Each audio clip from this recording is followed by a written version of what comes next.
This meeting of the Board of School Directors will please come to order. Will the secretary please call the roll?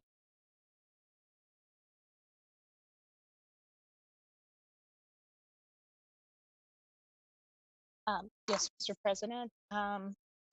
Director Carr, Here. Director Garcia, Director Gopal Gandhi, Present. Director Herndon, Present. Director Leonard, Here. Director O'Halloran, Present. Director Seamson, Present. Vice President Taylor, In attendance. President Peterson. Present. We have 8 present. Will the secretary please read the call of the meeting? The Milwaukee Board of School Directors will hold a retreat Thursday, June 16, 2022 from 5:30 p.m. to 8:00 p.m. The board retreat will be held virtually. However, members of the board may join the retreat from the School Services Building, located at 5225 West Philippe Street, Milwaukee, Wisconsin. The purpose of the board retreat is to examine the alignment of the board's responsibilities as elected officials to the advancement of student achievement and well-being through public education. No board action will be taken on these items other than information. Although this retreat is a public meeting, as is customary, there is no public participation at board retreat. The meetings will be broadcast at WYMS FM on Time Warner Spectrum 13 and live streamed through the NPS YouTube stream. Due to the COVID-19 contingencies, masks are required in all of the buildings.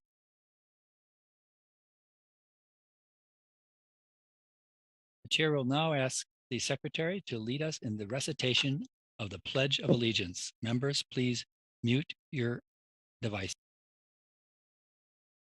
I pledge allegiance to the flag of the United States of America and to the republic for which it stands, one nation, under God, indivisible, with liberty and justice for all.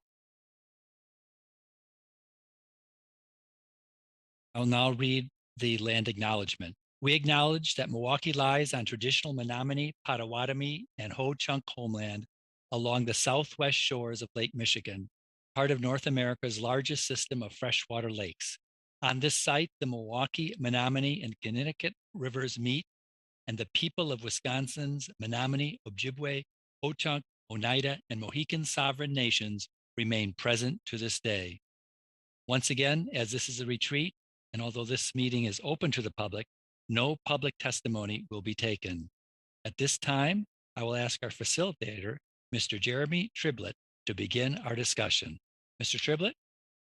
Thank you, Director, for a part of Milwaukee School Board for having me. I'm excited tonight. We get a chance to really delve into some alignment practices. And tonight, what I want to do is create a safe space for board members to really just have a conversation, collaborate with one another, and hopefully everyone, including the public, leave here feeling a little inspired by the conversation. And so please relax yourselves as much as possible and expect to be fully participating in the content. This content is ownership of myself. It is shared with the public as well as a creator. So please avoid stealing or reproducing any of them as much as you can. And if you would like access to additional resources, you can always email Jeremy Triblett at info@jeremytriblett.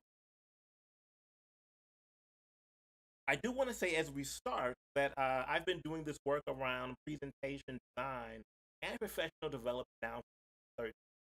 I began as a young person in Urban Underground when it was headed by Charlene Moore and Reggie Moore, and I went to the Milwaukee Public School West Division, but also known as the Milwaukee High School of the Arts. I was a visual artist, and so I'm still using much of those visual artist skills to do presentation design today. Much of my work when it comes to large organizations has centered around truly aligning practices and also helping executive staff really understand tools that they can use to begin to implement them throughout the work. If you'd like more information about the work that I'm doing related to presentation design, curriculum design, training, keynoting, or coaching, you can always meet me at jeremy.com. Once again, thank you all for having me. I'm excited tonight, and I look forward to a lot of the conversation. All right, so let's dig in. Here's our objective. It begins with, we are so eager as a body to eliminate the possibility that public servants will do anything wrong. We make it virtually impossible for them to do anything right. This statement was by Elizabeth Shore in her book, Common Purpose, written in 1997. I mentioned that statement because oftentimes we create public forums for folks to serve community.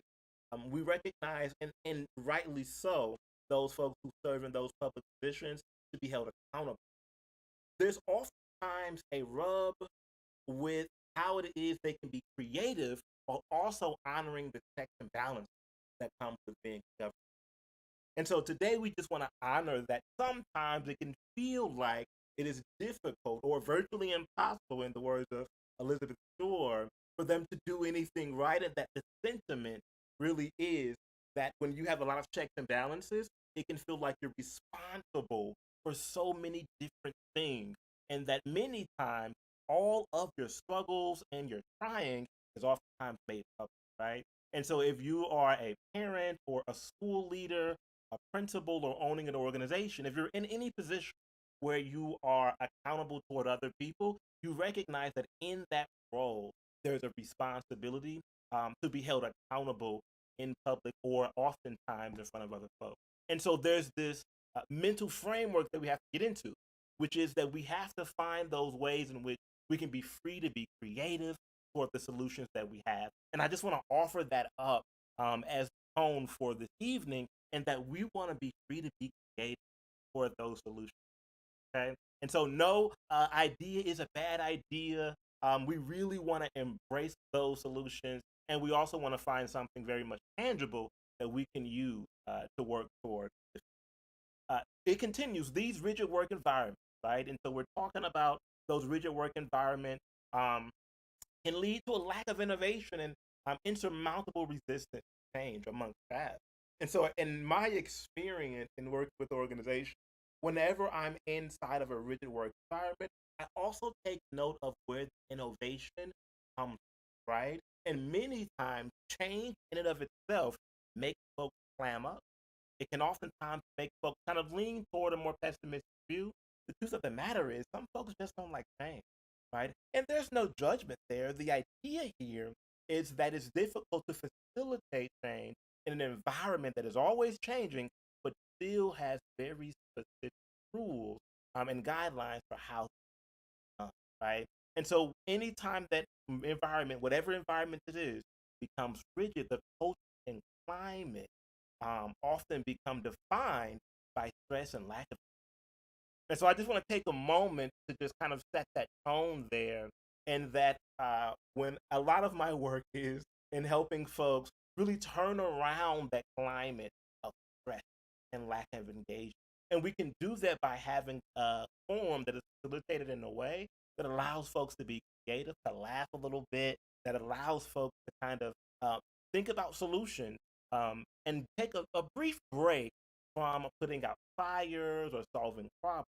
That is honorable work, and we should all be doing it. But at this time, we want to turn the tide on. And so the question becomes, how can our organization align our culture and climate so that we can fulfill our purpose? Oh boy, aligning that culture and climate and fulfilling purpose encompasses so much change. There's going to have to be innovation in there somewhere. And we know that when change happens, many times folks feel like they clam up, they get a little tight about themselves, they even become a little bit more pessimistic. It's human nature to try to protect what we know and really brace ourselves for, right? And so innovation and change oftentimes represents that step off. What I want to do with these 3 hours, because of all of these things, is I want to provide the board celebrate that one, right? Like I said before, when we're putting together strategies, when we're putting out fires, when we're oftentimes working to find solutions, we may be so knee deep, neck deep, forehead deep in the work that we find ourselves not even telling our story or even celebrating our impact.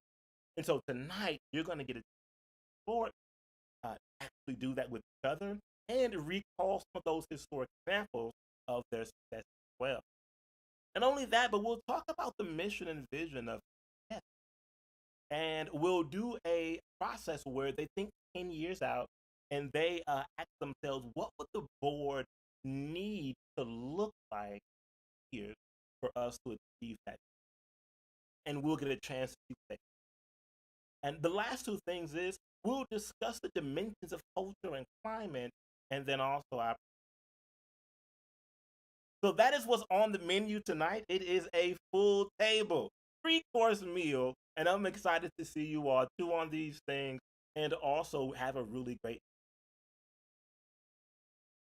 So this next piece, we're going to talk about effective team, and the purpose here is to first talk about effective teams, and then get to the point where we can celebrate the effectiveness of the bar. Okay? And so when we talk about the definition of a team, I actually want to invite a board member to read out this paragraph for us. I told you all before it's going to be full participation. And so that begins. Do I have a reader who'd like to read as much as you want to in this definition of? I'll read it. Thank you, Director Taylor. Definitions of a team. Teams are characterized by having a united sense of purpose to achieve a clear, specific goal that all members believe it is important to attain. All teams should consist of members who can contribute to the achievement of the goal based on their level of knowledge or expertise. The ideal team will have members competent in a specific subject matter and have different skills to contribute to the project. To be considered a team, there should be 1, 2 or more people. Number 2, who interact with one another. 3, in situations where at least some members need to rely on other team members at least some of the time. 4, sharing a common or at least somewhat overlapping sense of purpose or goals. And 5, are viewed as a unit by others in or themselves. Some of what they do can be legitimately attributed to them as a unit. Perfect. Thank you, Director Taylor. I appreciate your volunteering. I want to ask everyone who heard that definition to talk to me a little bit here about what stands out to you. What stands out to you? What kind of hit you in the heart? What feels purposeful about this definition of?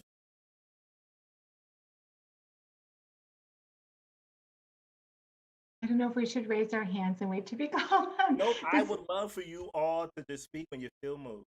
Okay, so I'm Erica Simpson, one of the board directors. Yeah, so I just really appreciated where it spoke about relying on other team members at least some of the time, because I know I certainly do. And if I couldn't do that, I would not be able to do my work. So I think that's really important and a really valuable part of being on the team, and feeling like that trust that you can reach out to your fellow board members in this case to do that. Of course, and thank you for that. One thing I'd like to add to the conversation starting here is you're reminding me of when I was in school. I went to Francis Arms Discovery Learning Center, another, and that's when I found out I don't really like group work. Right? And I began to learn how to navigate those instances very much so, in which role I would take, how I would make sure I got credit at the end, what I would do about folks who didn't actually participate, wanted credit. All of those dynamics showed up for me in fifth, sixth, seventh grade at the start. But as I got older, I found out that in doing work, I like to say when you want to make a big impact, you need a big, right? And so it's going to be important for me, just reminiscing on some of my growth. I had to learn how to admit when I was at someone contribute their ex. All of those things were difficult because I'm just like, I don't like teams. I want to work with myself. But I found out you can only go so far. You can only do so much. And so thank you for sharing that. You definitely reminded me of those growing pains with working in a team and the inevitable process of necessary that comes from sharing ideas. If I thank you, Director. Does anyone else want to add what stands out to you about the death? I'll go next and say, the line that stands out to me is all teams should consist of members who can contribute to the achievement of the goal based on their level of knowledge or expertise. Do you mind me asking Director Carr why that's out? I think it's important in this space because we all have something to contribute based on our lived experiences or professional experiences. And I think that has to be acknowledged. But what makes this line really stand out is all of that has to be acknowledged inside of or with the goal, the overarching goal in mind. And so the goal piece is very important in order to understand what everyone contributes. Oh man, Director Carr, you said a lot there. Has anyone ever been on a team in your lives and someone was smart, they were confident, even maybe charismatic, but they always steered the team in the wrong direction? Or they were always telling a story that was either not relevant or far too long, right? So there's oftentimes, I think all of us may have had a day on a team we were in, and we were that person, Director Carr. We were that person that kind of showed up, and maybe we forgot the goal, the mission, or didn't quite understand where we fit, right? I love how you painted the picture so clearly that we all have value. It may not come from a professional experience. Lived experiences can be absolutely invaluable when it comes to creating impact on our. Thank you for that. I'll take one more person. Who else wants to speak to what stands out to them about this definition? President Peterson has his hand raised. Oh, please, thank you. And once again, you all don't have to raise your hand. You can always speak. Still move. Thanks a President, lot. yeah. Yes, number 4, sharing a common or at least somewhat overlapping sense of purpose or goals. What one experience that comes to mind that the board was involved with a couple of years ago was when we took the step to go to the public and for a referendum. And we hadn't done that in over 15 years, and we had lost previously. Obviously, a lot of people had to work together, and there were overlapping goals, not always the same, but we ended up getting 78% of the vote. And because of that, our music, art, and Bayed and other programs are much better funded than would they have been if we had not taken that step. Yeah, thank you, Director. When we talk about community contribution, that's exactly one of those examples I love for to offer up, even later on in this. So Director Peterson, you're ahead of the game here. Thank you for thinking forward, but I also want the rest of us to hold some of those victories a little bit later so that we can celebrate them all together. That's a great example. Is there anyone else who really wants to contribute before we move on?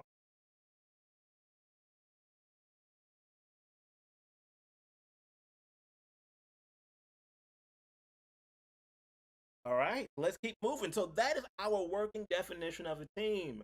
Why is this important for us to understand what a team is? It can feel rudimentary or simplistic, but the truth of the matter is, I like to find those things we oftentimes assume we have a good grasp. Because oftentimes when we read them back to ourselves, we go, wow, I hadn't remembered that part is a part of it as well, or that stood out to me. So thank you all for sharing in that. One of the reasons why it's critical for us to understand the definition is because their teams come in all shapes and sizes with many different purposes. But the truth of the matter is, there is something called an effective, right? There is something called an effective team. And we oftentimes spend a lot of time defining ineffective, right? talking about things that we may not appreciate, experiences that we can potentially call war stories, right? All of those kinds of things where we're on teams and it doesn't work out. I want to flip the conversation to, well, what makes it an effective? And so here are 3 pillars that I want to lift up for you all to consider. The first one is effective teams sustain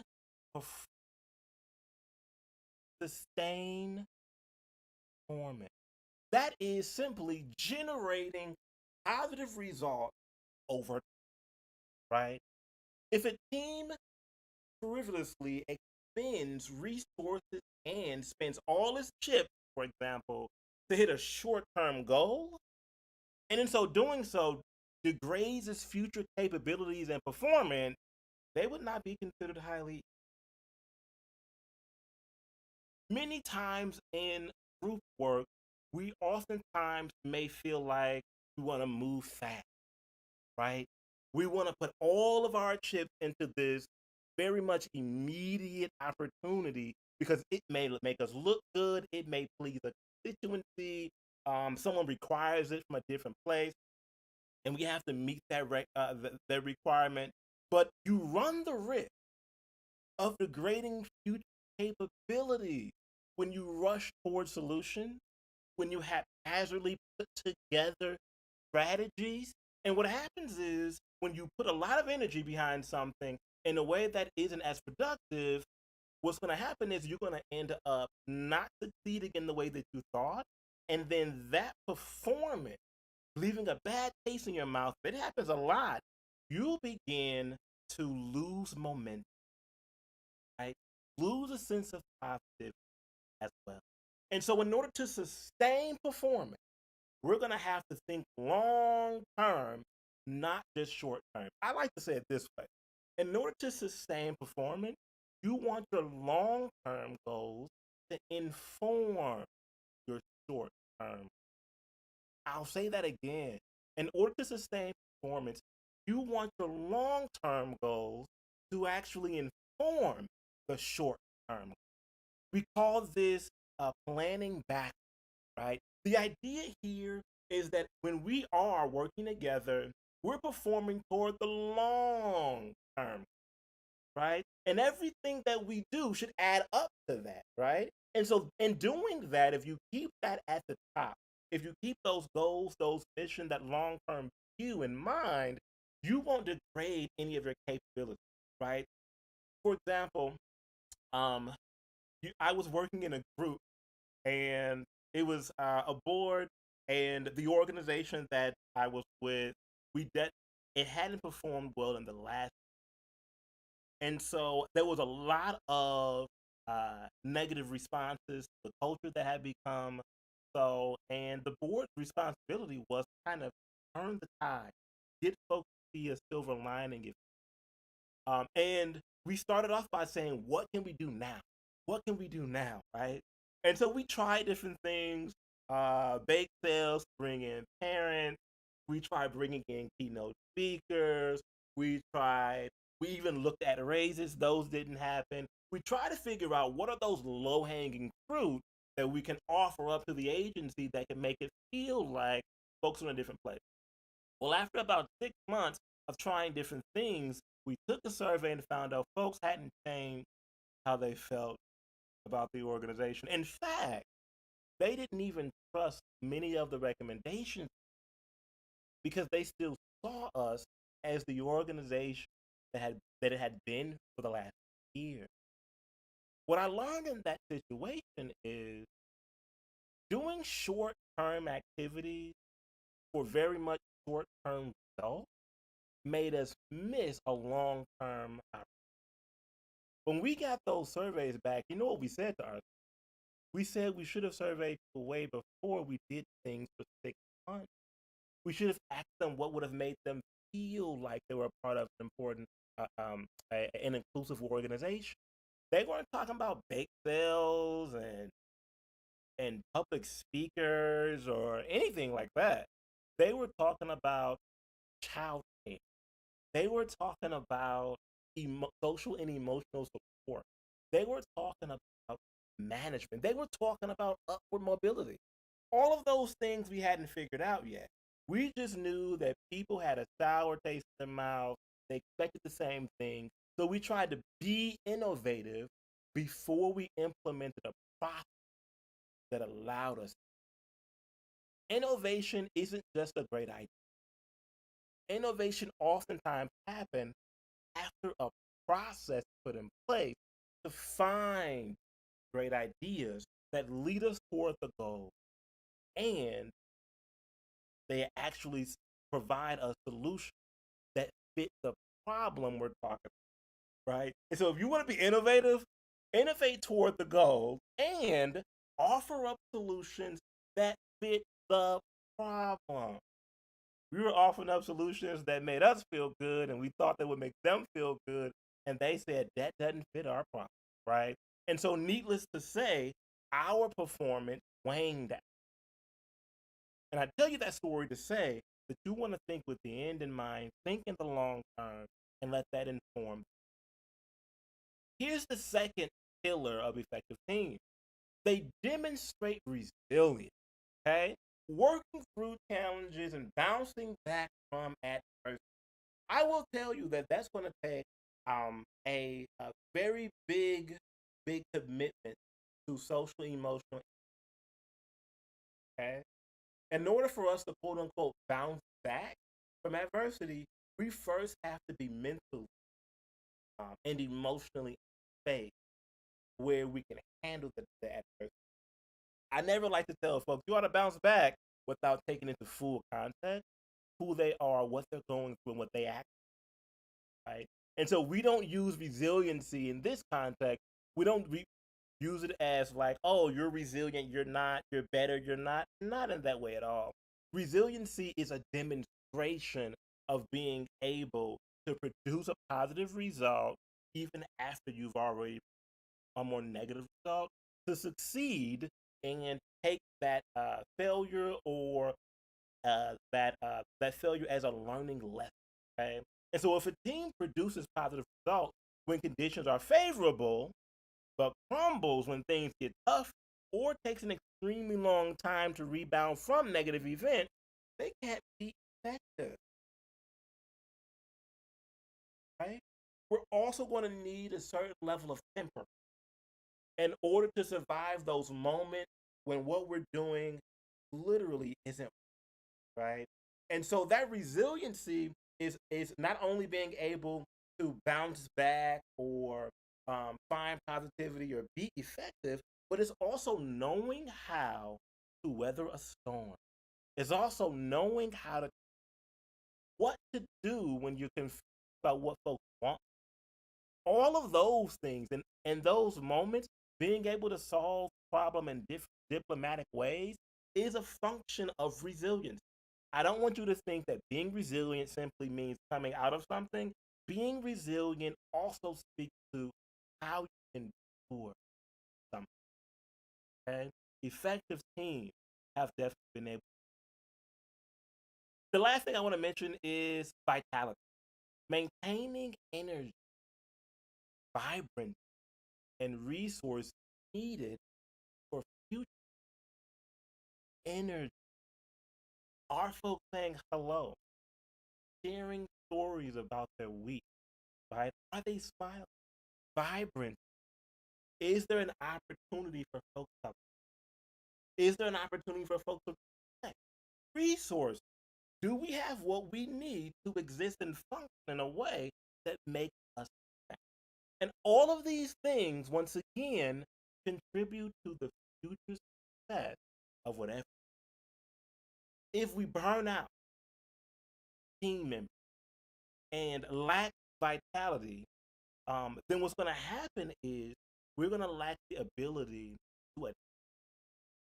You don't have the bandwidth. Burnt out.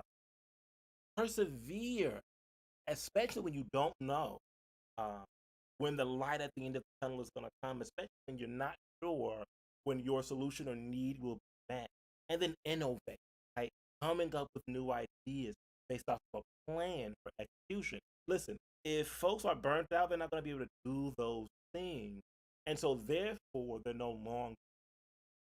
What I hope you understand about these pillars is that an effective team, being effective or calling yourself effective, is not a grade, right? We're not talking about effective as A and effective as U. No. We're saying effective isn't. Effective is built off of understanding we've got to survive those difficult times. We have to be able to smile and lift each other up. We have to be able to come up with solutions, and we have to sustain our performance as much as we can, right? All of those things take people who are willing to lead when other folks cannot. They take passion, folks who can see the humanity in a person despite the role. Okay, and so I want you to understand this isn't a grade. I don't want you to grade yourselves. Are we effective or are we not? What I want you to get from this is that effectiveness is not a destination, it's a practice. It is a we literally practice doing. We notice when we're being less effective and we go, okay, let's be resilient, y'all. Let's find new ways to tune up our so that we can be more effective in the long. Is there any questions, comments about effective pillars?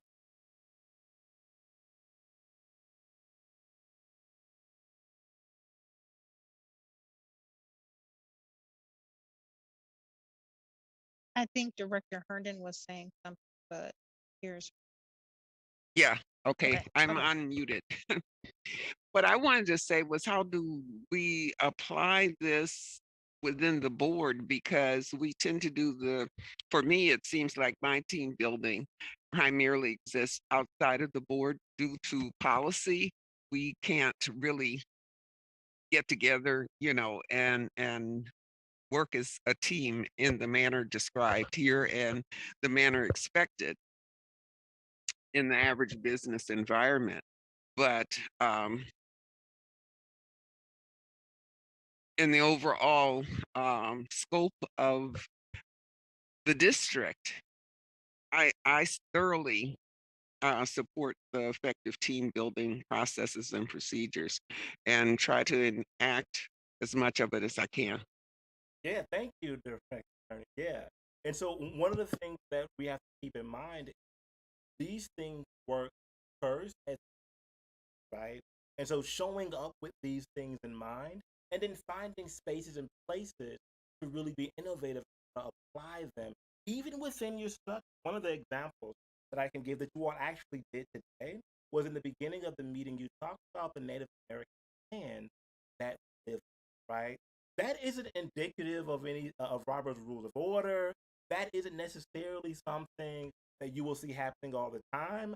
I picked up on that as something that said, oh, you all maybe potentially do a training, had a conversation, maybe got some consultation, and somewhere along the way you decided to add that piece into the beginning of, right?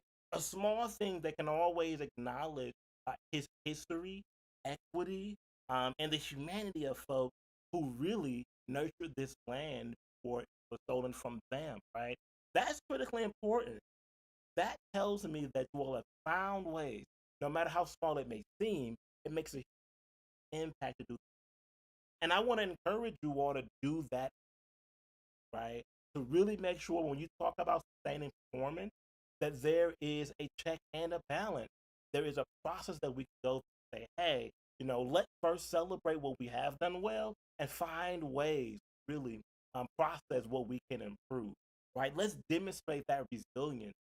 Let's actually talk about, hey, what does it take for us to weather these storms or to get through these issues? And what's a reasonable expectation for us? Being vitality is going to be critical as well. Inserting opportunities for folks to have some energy, be vibrant, and all of those things into a meeting is going to take you a long way. You may not be able to do robust things or things that seem huge, but you can definitely find opportunities in smaller ways and in meaning. Thank you for that, Director. Is there anyone else who'd like to speak to the pillars? Yes. Just an observation. So when I look at it from myself as an individual, the second two pillars, vitality and resilience, to me are more, you have to have it also individually to bring it to the team. That's right. Um, when I look at the performance, sustaining performance, that is to me so much more of a corporate necessity. I can see myself, I remember myself a long time ago having the other two a lot and then spinning my wheels and saying, okay, why didn't that work? And then I'd get frustrated. Yeah. And it took a while for someone that was older and more experienced to say, well, you don't have any kind of framework. You don't have any kind of plan. You're just going off in all kinds of directions. So you're burning up all your energies sort of needlessly. Just an observation. Of course. Thank you, Director Bennett. Yeah, that's definitely something we find ourselves. I like to say when I was doing work with young people, particularly, that I had more compassion than I had, right? And what happens is I was excited, I'm innovative, I'll have great ideas and all of that stuff, right? But then I also get a little older. You mentioned wisdom from an older gentleman. I got a little bit older, Director Leonard, and what I found out was I would do things differently. Why? Because I have more information. I have access to folks who are also doing this work with ways before. I understand the importance of doing that research, creating that plan, and giving myself a runway and a timeline that makes me more right. All of those things I didn't know before. We were hitting the ground running, right? And so that sustaining of performance, you're exactly right. It is rooted really in that collective effort and understanding the framework for which we're talking about, but also implementing practice and strategies that allow us to be. That's good stuff. Thank you. I'll take one more if there's any other.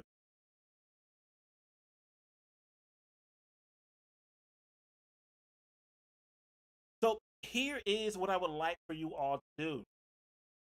In your emails, you receive a link, okay? And it is for a jam board. And on this jam board, what I like for you all to do is think about each other as members and then give each other some shout outs, okay? And just let me know if that jam board is working for you. I want to give you all a chance to give each other some shout outs specifically. All you would have to do is take a sticky note on that jam board, type in there something that you appreciate about someone else on the board, and put it right up on their picture. And then what we'll do after that is we'll talk about how it felt to actually be appreciated by other boards. Okay. All right. Any questions about the jam board? Yes, Jeremy, this Director Taylor. I just clicked on a link. Do we have to download the Jamboard app or You something? shouldn't have to. What are you seeing? That's what it directed me to. So Mine did as well. If you can copy the link and put it in your browser okay, I'll try to do as an that. additional page, that Okay, thanks. Let me try that. Oh, I see some folks are already in there. Perfect. So I'm in, but I see like at the top, I see like a bar going across and just like white on the jam, like on the board itself. It's like a blue bar going across. Looks like it's trying to load something. Yep, it should be. Give it a few moments. It should load. Okay. Yep, it should load the picture. Perfect. I see one sticky note, so somebody's already gotten started. I want to give the rest of you all a chance to do that as well. And let me know if you're still having some difficulty. Okay. And so we're just doing a note and putting it up. It's not supposed to be on somebody's picture. I was very It is. So what I would love for you to do is find a few folks pictures that you see on the jam board. On the left hand side, you're going to see a sticky note. It's going to be under the cursor. And what I want you all to do is just press on that sticky. When you do that, it's going to come up on your screen in a certain color. And what you can do is write out what you appreciate about somebody on the board, and then you press save, and then put it on their picture. You can drag it as. I just don't see pictures. That's my Oh, thing. okay. I'll just put it. I can do it. It's all good. Yeah. Put your sticky note up there and just let us know kind of who you're sending it as well. Yep. So if you don't see pictures, put your sticky note up there and let us know who you're. I'll give you all a few moments to shout each other out.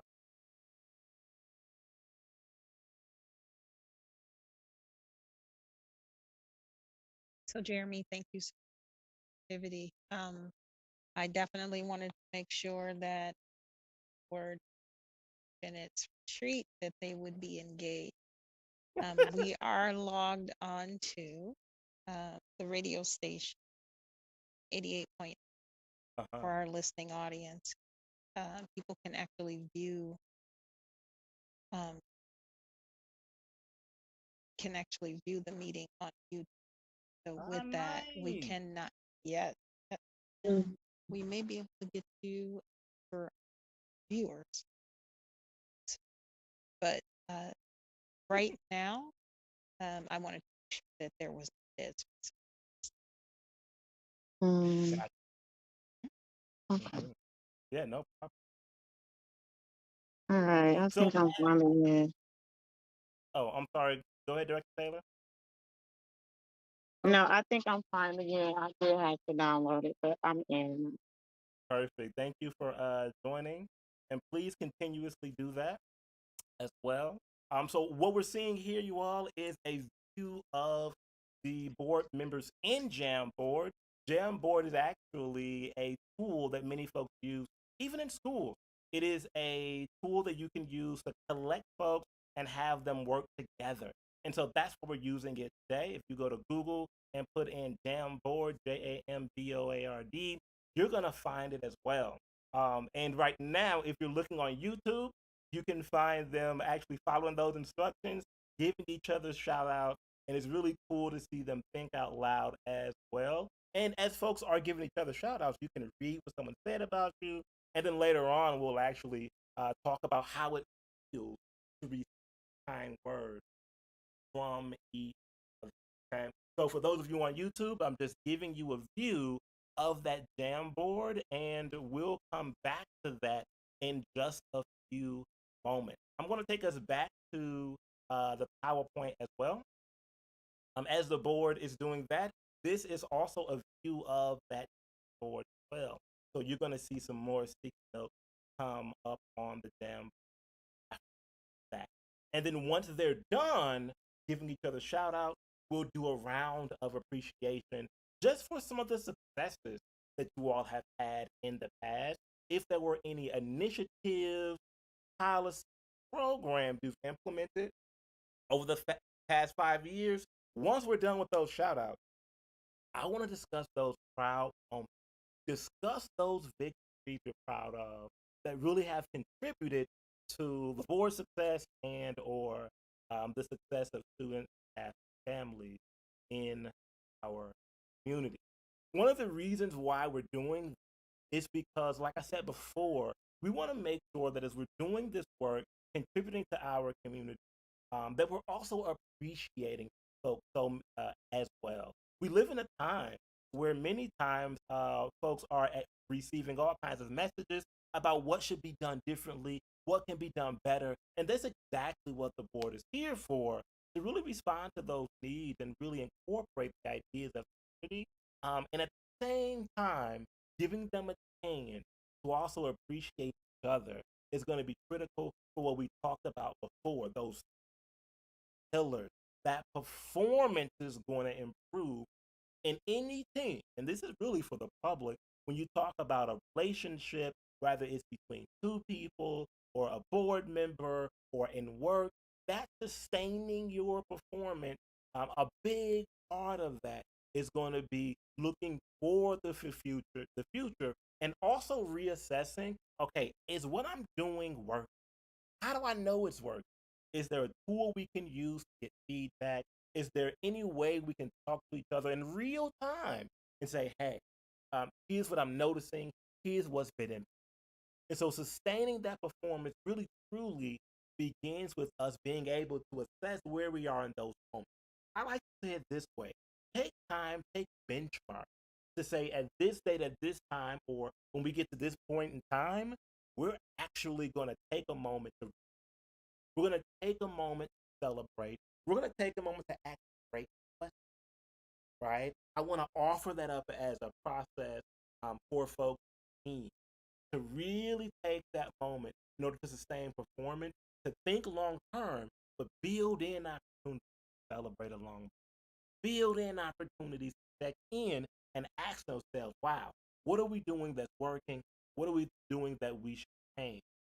And then when it comes to demonstrating that resilience, once again, I don't want you to think that quote unquote be strong, right? This isn't a competition for who can withstand the most criticism or whatever you want to call it. This is really truly an opportunity for us to think about, what does it mean for us to prepare for different, right? And what does it mean for us to recall those moments that were difficult and say, what did we learn from that we can use in the future so that when we meet another challenge, we're more prepared.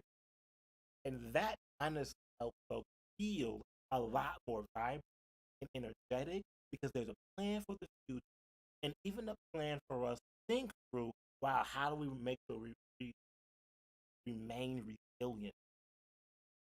Okay. All right. So now that we've kind of reviewed some of those key points, those really speak to why it is we're doing this activity. And we'll check in in just a moment with the board members to just see what kind of love they're sharing between each other, what kinds of appreciation they're actually giving one another as well. So their assignment was to go to the Jamboard and use a sticky note to actually show each other some appreciation, okay, admiration, something that they enjoy about each other. And then I'm going to read those off at this time, and then I'm going to ask the board members to talk about why that process is so important for those three pillars as well. Okay. Wow. Okay. So I'm going to share my screen again for those of you on YouTube. I'm going to go back to that Jamboard. It is full of notes. Okay. So hopefully you all can see me here. And what I'll do is just start reading off some of them. This one is to Dr. Simpson. Thank for your concern and experience for our youngest learners. So we're shouting you out, Dr. Simpson, for your experience and your care for our younger learners. Someone else says, listen, I appreciate Dr.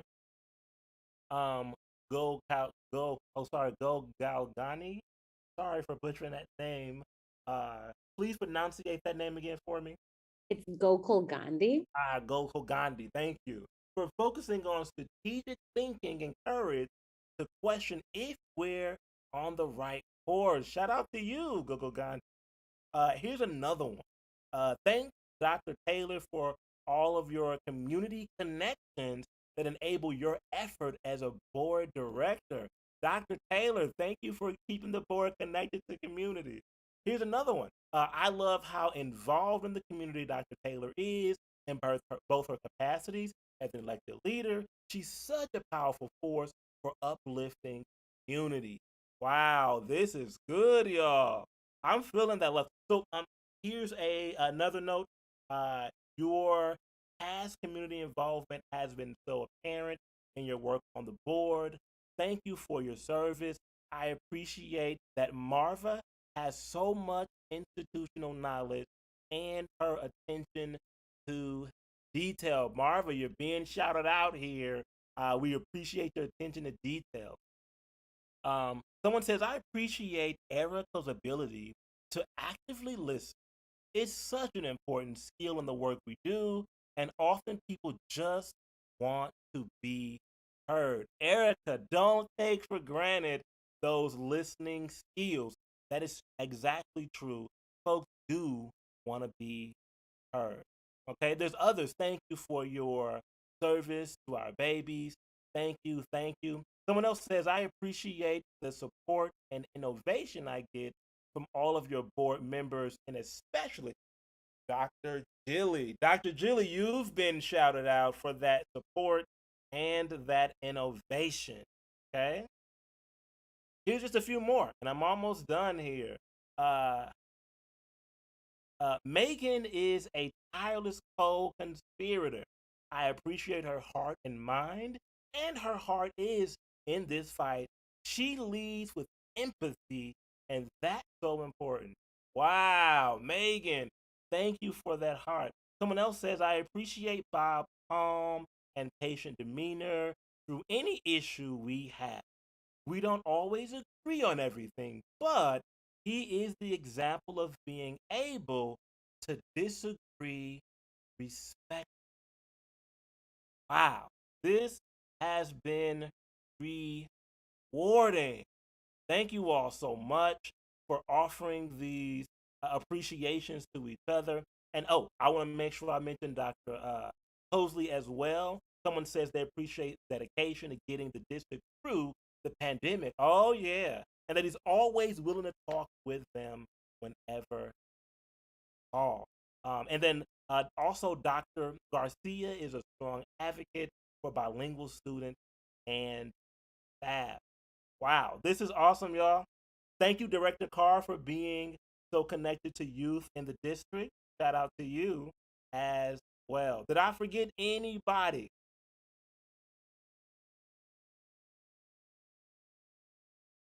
Perfect. I think I got everybody. Thank you so much, you all. This has been excellent. I can also download this and send it to you all if you like for me to do so after the training's over with. Brief moments to just talk about how did it feel, why it is so important for folks to receive appreciation and acknowledgement. Anybody can go on the board and talk.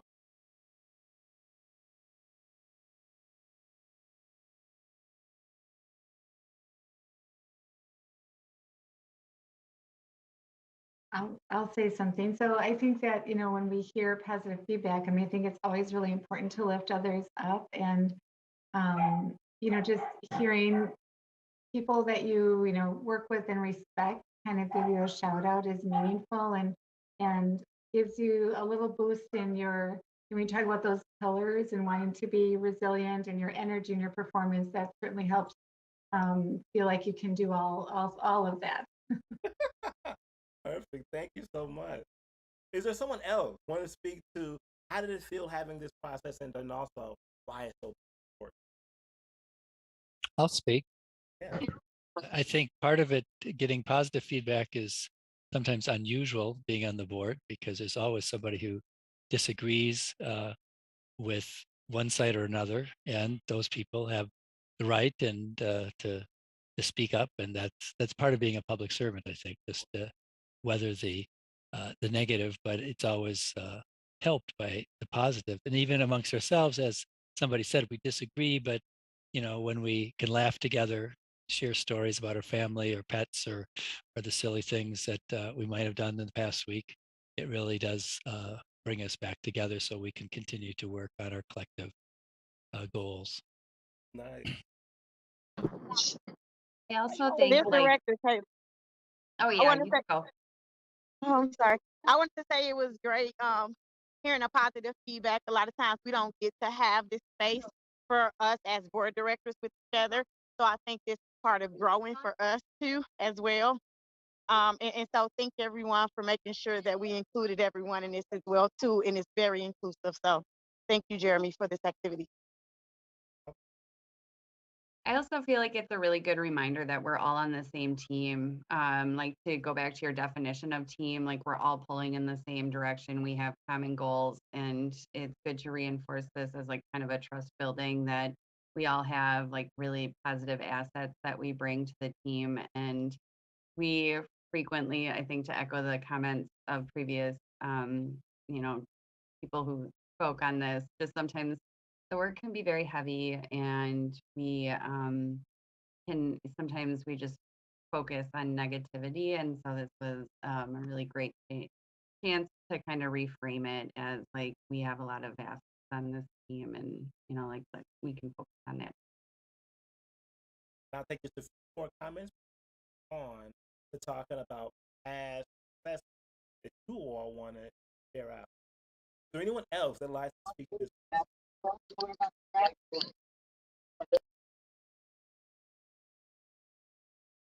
Director Taylor, were you intending?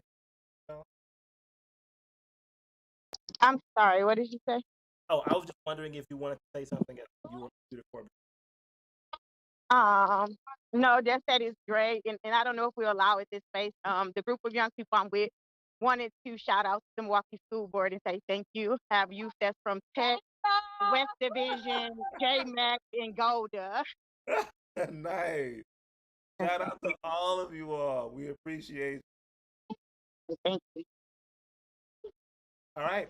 For this next piece, I want you all to get a chance to talk about initiatives, policies, and programs you've implemented over the past 5 years. Discuss past victories you're most proud of and what you do your success.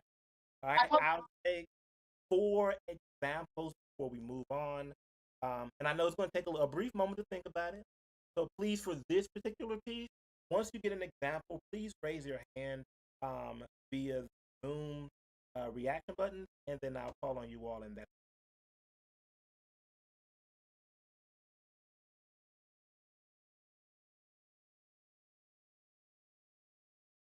And for those of us who are listening at this point in time, we've just concluded the conversation where board members were able, and even 4 different high school students, high schools, were able to really shout out board members for the awesome work that they were doing. And we talked about the importance when we talk about aligning to mission and vision, is that mission and vision has to be made. And people are behind achieving it. And so it's critical for our vitality that we always shout each other out and create spaces like these, albeit rare, but necessary to shout each other out. So if you've missed it, that's okay. You can go on YouTube and watch this as well. But they just shouted each other out. And I have to say, you all are doing amazing work. For this next piece, we're going to continue that celebratory tone in this retreat by offering up at most 4 stories about a past victory that they want to mention they've done. Once again, it's important for us all to acknowledge how we've contributed positively toward the vision of Milwaukee Public Schools and the community that our staff. All right, I have 3 hands so far. That is perfectly fine. I'm going to go to Director Herndon. Please start us. Okay, thank you so much, Jeremy. For me, there's a couple of things, but the one that sticks to me the most is the fact that caring about all children, whether they're in MPS or not, and I guess subtly trying to steer them to MPS. A number of years ago, I was successful in building a cohesive group of older people that did not recognize or had not recognized that there were many private schools opening in the city and not providing outdoor space for the children or doing building inspections or anything. You could open a school in a basement in your house, in a strip mall or whatever. And of course, politically, we had to water it down to get it through the Common Council. But we ended up with a requirement that everyone that opened a school had to have an outdoor space and a playground that would accommodate by measured space per student, enough space for their head count in school. And that always was the biggest thing for me. And the next thing, of course, is Director Peterson spoke of on the board directly, was working to get the art music biad back into the schools, especially on the north side of Milwaukee. Thank you for shouting those things out. Very critical. Very. I appreciate you all doing on behalf. All right. So we're gonna go to Director Leonard. This is more just in the last year. I guess one of the I wouldn't say it's a success by any means right now, but it was something that I thought about before I actually was even running for the board, and I've been implementing it, and it's basically developing a significant amount of input and relationships with all the different entities that are involved with MPS. So parents, students, staff, some people in the community. That's been a little bit more of a challenge, but it's starting to take some. It's starting to show some fruits. I guess I'll say it that way. Okay.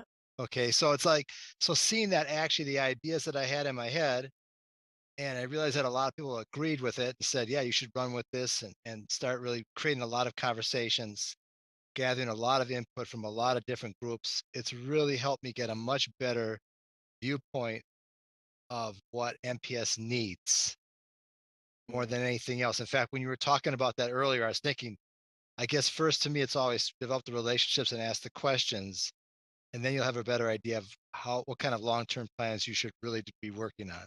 But anyway, Thank you, Director. Perfect. Thank you. And then we'll have our last comment. Yeah, and this is somewhat of an echo based on what Director Herndon said about the referendum, and I mentioned earlier.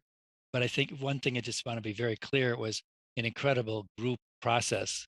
It wasn't any one individual. The administration worked extremely hard. We had very strong, like 45 people, 50 people from representing different sections of the community that met at Bradley Tech several times and really built the base for the support of the referendum. It's a couple good ideas, but a great team, including board and administration, and then of course the teachers union and other community groups. Thank Thank That's good stuff, y'all. So once again, we've just concluded a piece for this particular retreat where we can to reminisce on things that are glorious and also support each other, provide each other some positive feedback. That's really setting us up because when we talk about the drivers of team effectiveness, you're going to find that the things I mentioned here are actually some things you all have mentioned about each other as individuals and some things that were necessary to get those victories off the okay. The first one is cooperation. Members possess the correct belief and attitude about each other and our mission. Okay, that cooperation. People don't oftentimes think about it this way. We oftentimes think about cooperation as a very physical, right? What am I doing with you? But many times, how we interact with each other manifests from our belief and attitude about and or the mission that that's why when we started off, we talked about that mission forefront so that it can guide every decision we make thereafter. But now we're adding to that conversation the attitude that we have about it, right? So if we find ourselves being offensive or harmful toward one another, cooperation is being able to have an attitude of harm repair, an attitude of respect and dignity. And so if I've ever made you feel that way, it's my responsibility to cooperate in a way that gives you dignity. Maybe it's an apology. Maybe it's an acknowledgement of where I've been wrong. Maybe it's me saying, hey, y'all, here's what I'm working on toward being a more effective team member. But whatever it is, it all begins with the attitude that we have about each other and then the attitude that we have, the mission. Is going to drive that cooperation. The next thing is capability.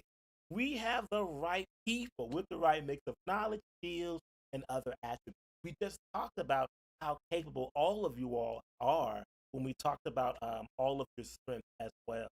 Coordination, members exhibit the necessary teamwork, behavior for district success. You all mentioned coordination when you talked about those three examples of successes, right? How do we coordinate with one another? How do we coordinate with the community to make sure we get those are our first 3 of 7 drivers that make you all effective. And we've already heard from you that you've been implementing many of these things.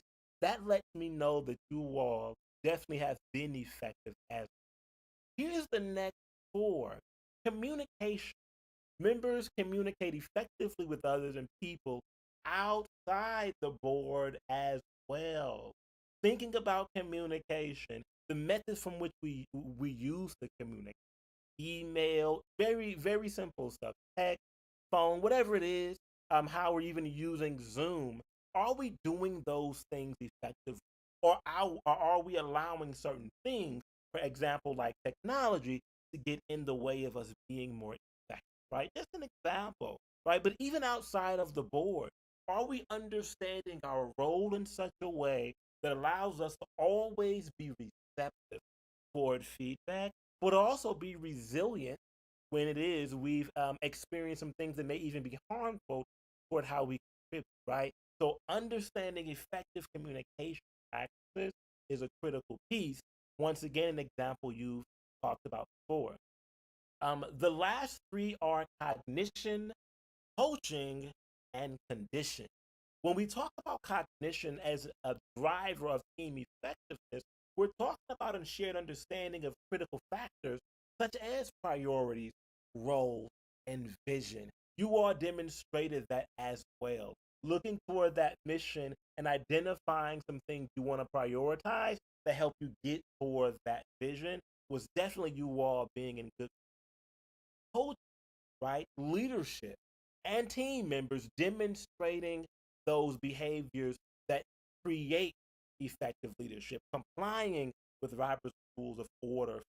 All of these things are really a callback to what you've been demonstrating so far. And then obviously, right, local conditions positively influence for, right, understanding that environment that you all exist in, you all have a local condition that you don't have any control over.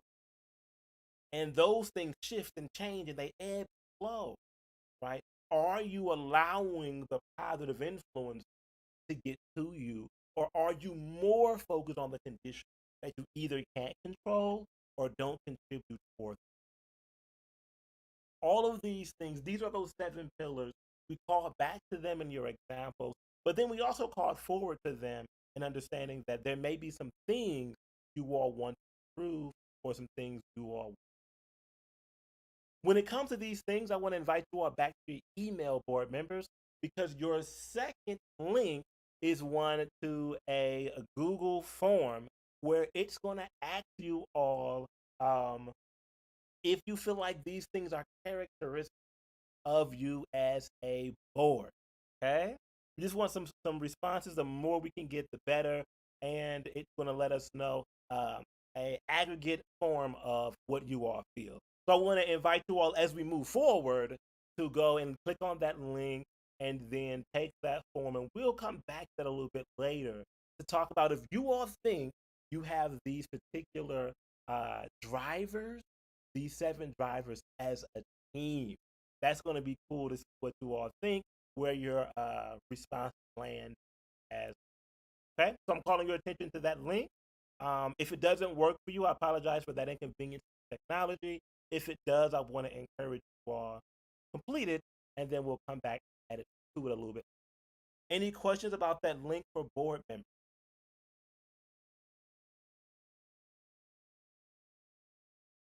All right, so while they're doing that in the background, we're going to move forward as well. We're going to talk about mission alignment. One of our objectives is to review the mission vision and how folks can attribute to advance. We're going to start off with a brief icebreaker. You know what? We can try it, but folks can't on the radio won't be able to. Do you all think it would be good to do this particular icebreaker? Folks on the radio won't be able to see exactly what you're doing. So if you can give a brief explanation as to Okay. what the activity is, its purpose, Yep. I think that All right. Dr. Mann said, yes, we want all of those engaging elements. I will definitely honor that. So here on the screen, we have an activity called From Here to Where. From here to where? You're going to see 15 tiles on the screen. On the left, it starts off with 1, and then it goes across the screen until 15. The board's goal is to work together to get from 1 to 15, or from the left-hand side of the board to the right. Okay, here's how they're going to do it. They're going to call out a number. So we're going to start off with number 1, and they can call out 2, 5, or 4. You can't go backward, and you can't skip a square. Okay? You start off with 1, and then you can call out 2, 5, or 4. For example, if you call out 5, you can also call out 6, 9, 8, 7, or 4. Why? Because that ain't going backward, and it's also not skipping. Their goal is to get from the left-hand side of the board to the right-hand side of the board. If they call out the wrong number, they have to start all the way back over. This is the MPS board retreat. We're going to have a little fun, and then we're going to debrief how it applies to what we're talking about. All right, someone please call out number 1. 1. 1. All right. 2. 1 Two. says great start. Can I get 2. another number? 2. Okay. Keep going. Another number. 3. No. Yeah. 3. Can I 3. call it 3? Ooh, having a rough start, I see. All right. Whoever called out number, Director Carr, we're going all the way back to number I'm 1. sorry. All right, Did somebody not call out comprehend the number 1. directions. 1. 2. 2. 5. Ooh, 5. Is it 8. gonna go? Oh, you're catching on. Someone said 8. Whoa, Director. you're halfway there. Can I get another number? 12. 12. Why not? Oh, 14. 14. 15. Didn't you? Ooh, gotcha. Wait, I'm so Yeah. confused. Weren't we supposed to Ooh. get from 1 to 15? Supposed to get from the left-hand side to the right hand. But Of weren't the we board. with that at 14 when we got to 14? Yep, there's one more square, and 15 what next? Okay. We're Oh, back it was at the So beginning. 3. 1. 5. One. Someone said 5. 5.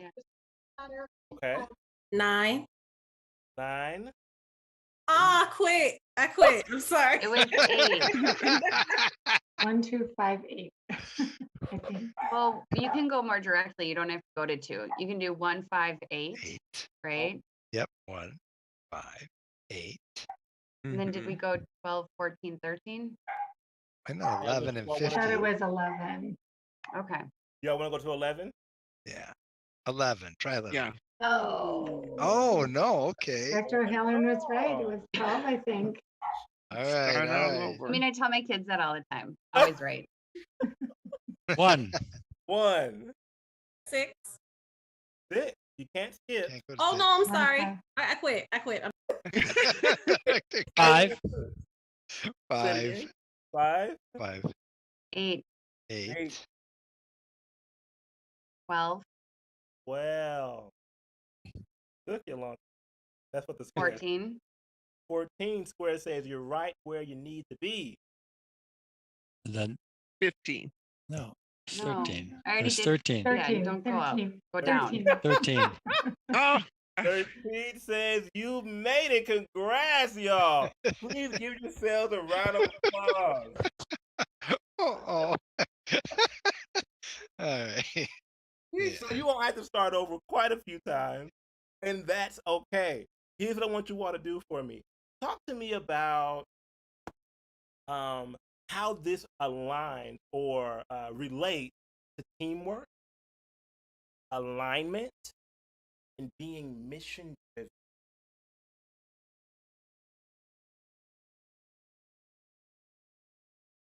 Thinking about it.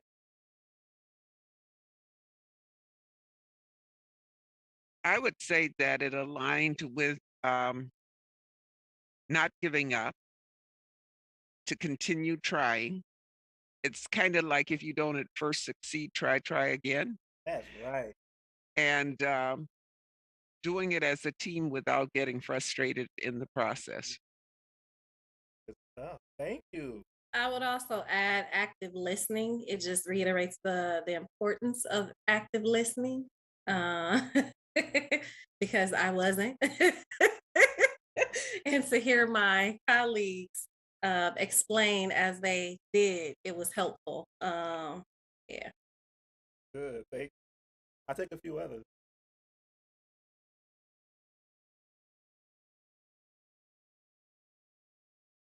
Well, we were all united, mission driven. We knew where we had to get, despite all the bumps.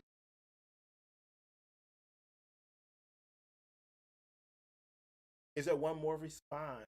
How does it place teamwork, alignment, and I think to speak to the mission driven part, it acknowledges that everything is a process with the start and the finish and the bumps and everything else in between.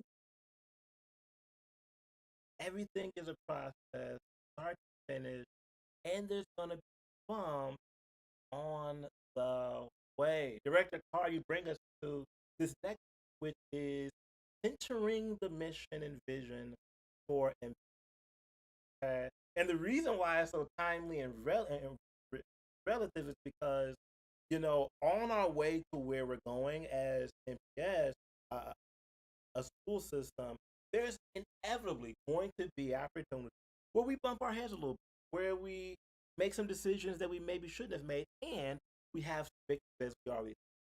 One of the things I like to do with folks is to actually feed through what their mission and vision is. What I used to do is I used to ask people to tell me what the mission and vision was from memory. Okay? And that used to make people go, right? So I won't do that today. It's not gonna happen. But one of the things I always impress upon folks is mission and visions oftentimes go in a folder on or a website, and they're never actually read again. And so people oftentimes have an idea of what their mission and vision is, based off of their memory, which is actually over time been and they don't even realize. So I want to center the mission and vision by asking you all to read it. And then when we're done, talk about what stands out. Can I have a reader, please, for the mission? Read it. Our mission, that MPS is a diverse district that welcomes all students and prepares them for success in higher education, post-educational opportunities, work, and citizenship, is more than simply words in a policy. Our mission is the compass that guides the decisions made by the board and guides the daily work of the staff in the district. And Ken, there's many folks listening who have never even heard this mission as well. All right, to the board. What stands out to you about that?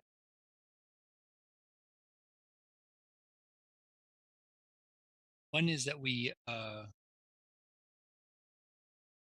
welcome all students, regardless, and that makes me MPS proud because there are a lot of private schools and some charter schools that don't do that. Thank you for contextualizing why that. I would also say that overarching theme, I guess, of bridging gaps between theory and practice. So, how it states the policy is not just simply words and policy, but that it guides the decisions made by the board and guides the daily work of the staff. So, it's talking about policy and practice. Thank you. I'll take one more if there is.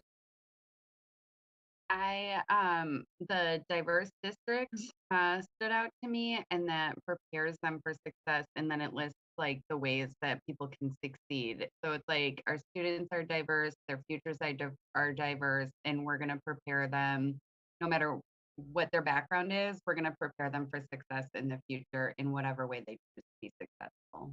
Right. One of the things that's critically important to remember about a mission is that it gives us our mark. It's our, for lack of a better term, our North Star, where we're really directing our. What that means is a good mission doesn't look like what's happening currently.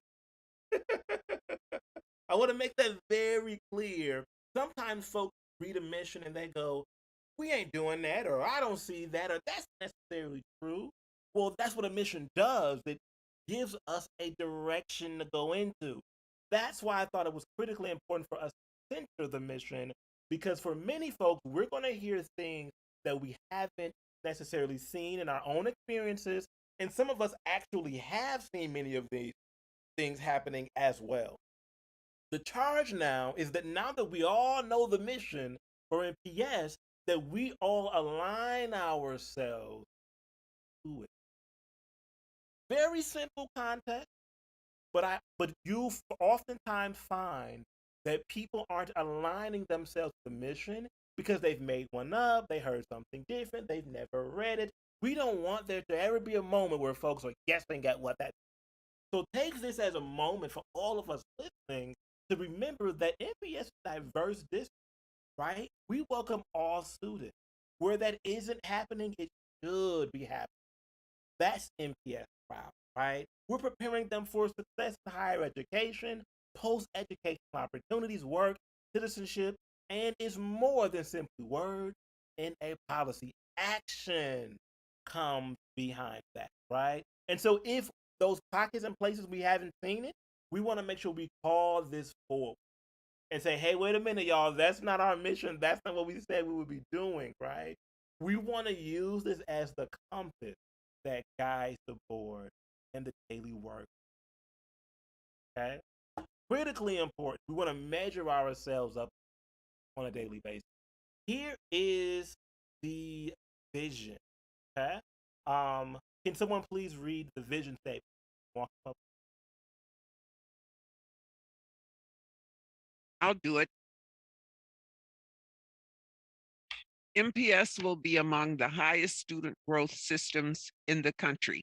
All district staff will be committed to providing an educational environment that is child-centered, supports achievement, and respects diversity. Schools will be safe, welcoming, well-maintained, and accessible community centers meeting the needs of all. Relevant, you threw me there. Relevant, rigorous, and successful instructional programs will be recognized and replicated. The district and its schools will collaborate with students, families, and community for the benefit of all. Thank you, Director. Can anyone talk about what stands up to them about the mission? Why? Or the vision?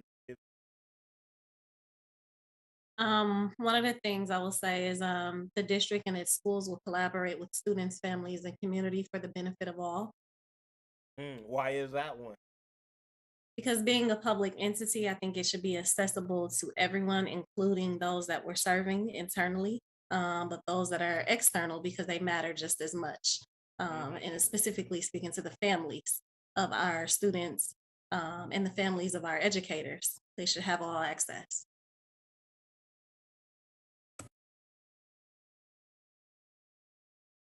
For me, it was the replicated, that one word. So when you see something that's working,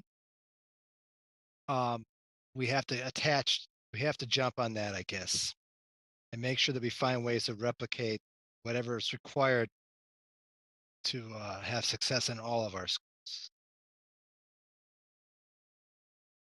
Something that stood out. Oh, go ahead. Something that stood out was the idea of that community centers, that schools will be a community center. And I think that, there's so many ways to look at that. You have your classroom community, you have the school community, you have the district community. And I think that there are so many little nuances to all of those that make it effective. And it's really important. And when you see it working well, whatever level that's at, you can really see the power of education working in our city. Good.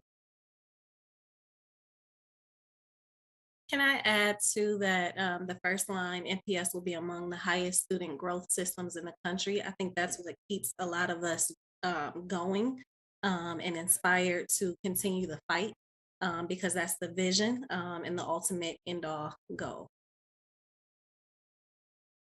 stuff, y'all. Is there any other thoughts before we move into our second part of this?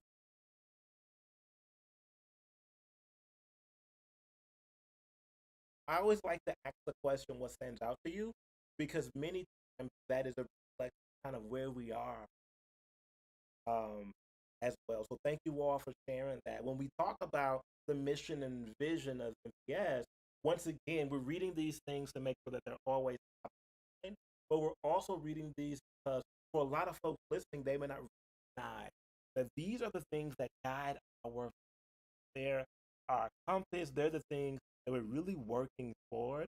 And we know that they're good because we don't always see them acting out as well, right? So this is a vision, right? Which means you can take it a few different ways. One way is I like to put it is the vision statement should always give you a pair of glasses to see, right? It colors and shapes the lens through which you see your work, right? And so if we can visualize what it means to be safe, well maintained and accessible, what it means to be relevant and vigorous, successful as instruction providers, what it means to collaborate, what it looks like to do that with student families and community. Now we're actually going to see that, right? And so let the vision challenge. For this next piece, speaking of challenging you, what we're going to do is go back to the jam board. So board members, please find your way over there. And what I want you all to think about is 10 years from now, what needs to be true, particularly about the MPS board, in order to fulfill that mission. Okay? And I want to invite you all to use words, images, sticky notes, and other ideas on that board. Be creative, y'all. Okay? And then after you all have contributed to that, I'm going to take a look at some themes and ideas. And then what we'll do is identify which of those things and ideas feels attainable, which of them feels like they will be. Okay. So your first assignment is to go back to the jam board. I want to encourage you all. What we'll do is I want to split you all up into two different groups because there are more than one jam board for you all to use. And so what I'll do is read to you all who's in one group and then who's in the other. Okay. So on the jam board, we're going to have one group. You all will contribute ideas to one group, to one board. That is going to be Director Carr, Director Garcia, Director Herndon, Director Leonard, O'Halloran. You all will be in one group, and then Director Peterson will be in that group as well. Everybody else is going to go over to the other jam board. We're talking about Director Simpson, Taylor, Dr. Mann, Jill, Matthew, Nita as well. Okay, so you all are going to the other jam board, and all you're doing is you're really contributing to this particular question of what needs to be true about our board for MPS to complete its mission and realize its vision within years. I want to give you all a few moments to just simply write. You don't have to be as creative with pictures if you don't want to. I want to give you all a moment to add to your boards, okay? And so that first group, if you all see at the top of the jam board, you're looking at slide number 2 of 9, okay? 2 of 9. I want you all to focus there. And in that second group, everybody's name I didn't call, you all are on slide 3 of 9. And what you're doing is talking about what needs to be true about the board for MPS to complete its mission and realize vision within 10 years. Write down a few of those ideas, and then we'll compare the boards to each other. Okay? Any questions for me about what your assignment is at this time?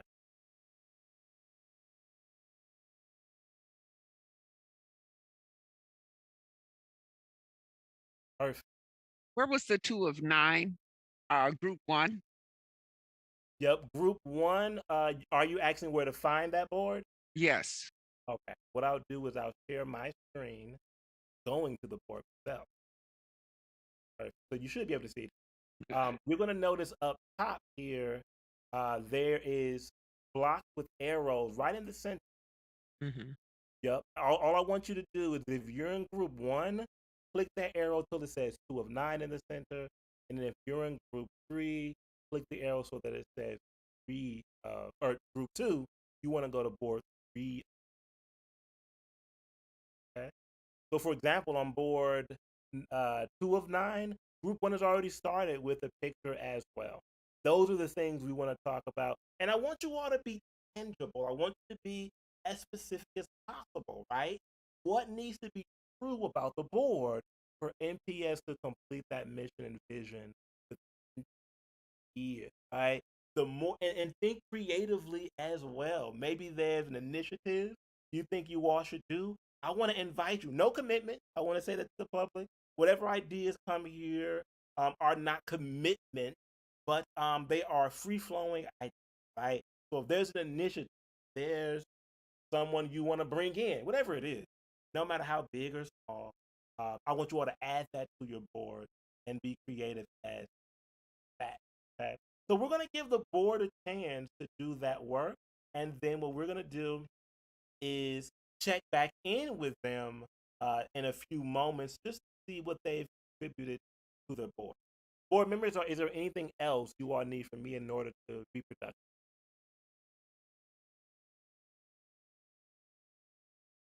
All right. Right. While they're doing that, I want to move us forward. One of the things that we're doing right now, for those of you listening, is the board members are talking about what is it going to take for the board to help MPS mission.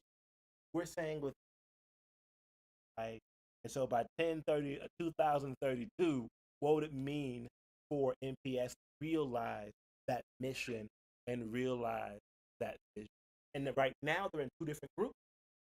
And they're talking about it. They're adding ideas to that we can then look through and talk about. It's critical for them to think about that. But I also want to extend this to everyone listening. When you look at what the mission and vision of MPS, I want to encourage you all and provide you all with strategies for aligning yourself well. Things that you can do. And once again, this is a retreat, so I don't want to offer a lot of heavy content, but I do want to give the board members a chance to respond to some ideas with free-flowing thought. But for those of you who are listening, think about this. You can literally Google MPS, Milwaukee Public School mission and vision. Find it, right? If you're in schools or you're working with young people after school, I'd like for you all to read that mission and vision to your young people, read it to your staff, and ask yourselves that question. What stands out, right? First, I want you all to have conversation about the mission and vision. Make it come alive. We aren't talking about it enough. I don't want it to go in some file folder or some website and not live, right? And so the first step to really aligning ourselves to it is going to be for us to actually know it, right? And so I want to encourage folks out there listening, if you are someone who supports and contributes to MPS students, families, and communities, I want to encourage you all to start conversations with parents, community members, students, teachers, administrators, about what stands out to them about that mission and that. What you're going to notice is that people are going to call on what they hope. They're going to call on experiences that contradict them. They're going to do all of it. And that's what you want. Now the mission and vision is living, breathing. We're talking about. And I want you all to make that list. Here's your second tip. I want you to make a list of give examples where we're fulfilling the mission. And I want you to think about it. If you're an after school program, how are you all contributing to MPS students' success as a support to their academic, right? What are you doing to fulfill that, right? Make a list of those. Once again, celebrating that contribution. But also, I want you to make a list of things and make it personal that you all may be doing or experiencing that contradict that doesn't point you toward it, right? Make that list as right. Just making those lists. Hey, Here's how we're aligning to that mission and vision. Here's some things that we may be doing that may not that mission and vision. Make it personal. Once you have that list of things you are doing and you aren't doing, I want you to take that list of things that don't align. Maybe you haven't thought about supporting young people post secondary. Maybe you don't necessarily know policy that can really enhance a young person or their parents' experience while they're working with Milwaukee. Whatever it may be, right? Maybe you haven't really keyed into those, right? Maybe your populations aren't as diverse as they need to be, right? I want you to think about where you aren't aligning to that mission and vision. And I want you all to identify what's one thing we can do to take a step in that right. What can we do to further align these with that mission and with that vision? And I want to invite you all to think about it this way. Can we start doing something as the board is also making their collage? Now I'm talking to the listeners, right? Can we make it? What's something we can do that would be attainable, and what's something that we can do that would be attainable and impactful? Attainable meaning what's in our purview and capacity. I want you to think, what can we do to align to the mission of MPS that is attainable by us? What can we be doing? Where's our capacity? But then also think about, what's impactful, right? What's really going to move the needle for us? It ain't just got to be fun, but we want to make sure it's something that we know is going to directly benefit the student or parents or communities you work with that are very close connected. And so that's what I want you all to do. First, take this mission and vision, read it, create circles and conversations around it. Maybe you send out an email and get feedback. Maybe you all are in groups and you get feedback. Start a text message saying whatever you have to do, right? I want you all to have that discussion. Secondly, after you have that discussion, write down the ways in which you are aligning with it and you're not. And then lastly, think about something you can do to further align your goals as an organization, someone who works, and make sure that it is attainable, something that is measurable by you, something that is within your capacity, but also make sure it actually helps benefit those folks who you're serving, right? So that is my plea to those listening who are not on the school board. We have them doing something already. But those of you who are listening, I want to really encourage you to do that work. At this time, we're going to go back to the Jamboard, and I'm going to take a look at what folks have come up with. Board members, I want you all to just kind of share out your answers to that question. And just describe what's on your Jamboard. We don't have a specific expectation for how beautiful it should be and nothing like that. We just want you all to look creative as you all make those. All right. So we're going to go back to those. Was there any questions or comments from the board before we move over to what you all were doing?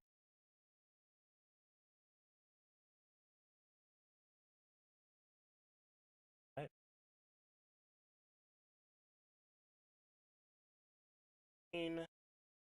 Section. All right. So did you all just stay as one big group at all? Just let me know. Or did we have two different?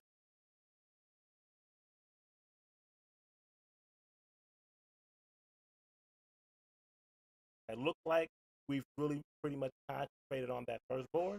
Perfect. Working together, working. All right. Is there anyone on the board who wants to talk about what they put on here as far as what needs to be true about you all to complete the mission, realize? Who'd like to go first? I'll go. I don't know where mine is, but I posted on board too. And I said, ideally, in 10 years from now, I'd love to see a board of not only elected officials, but of active educators, parents, and students, because I think and I mean, we can all agree on this. the decisions that we make directly impact, deeply impact all of the others more than ourselves. And so I would love to see a board that's all inclusive of individuals who are actively engaged in the work and not far removed, like some of us may be perceived to be, I guess. Thank you, Director Carr, for offering that up. And I love the bold statement. I love the ability to see yourself with a just challenging yourself. Say, hey, y'all, here's something we can do, something we can do. That. So I appreciate it. That's a strong start. Letting that board represent the folks it is working on behalf. Can someone else speak to what they contribute to this collage?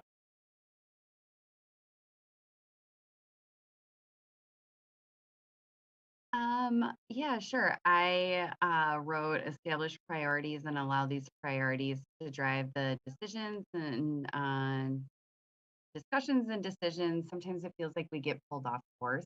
I also put in the crossing out reactive and proactive image. I thought we were supposed to do images. Maybe I was not, but I sometimes it feels like we're in putting out fire mode, and I really think like we should just try to focus because I think solving individual problems can take us way off course sometimes if we focus on each individual little step.